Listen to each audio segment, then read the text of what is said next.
বাঘোয়া লাভ ত্রাপ, এক ভিন্ন আগ্রাসন, এক রক্তাক্ত নীরবতা। অথচ আমরা এখনো ঘুমিয়ে আছি।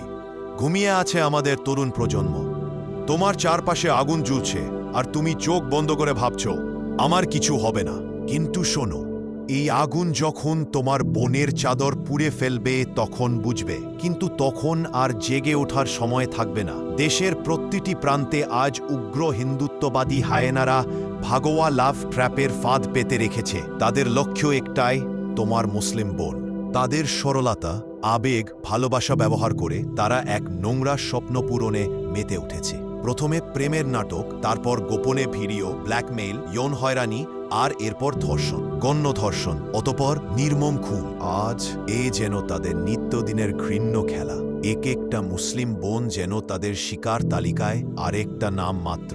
আর আমরা কেবল পত্রপত্রিকার নিউজগুলো দেখে দীর্ঘশ্বাস ফেলি, আহারে বলে চোখ ঘুরিয়ে নেই। কি ভয়ঙ্কর দুর্বল হয়ে গেছি আমরা সেই জাতি, ইয়ার এক বোনের চিতিতেই মোহাম্মদ বিন কাসিম সমগ্র ভারতে আক্রমণ করেছিলেন।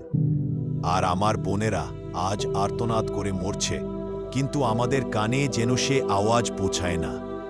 আমরা কবে জাগব?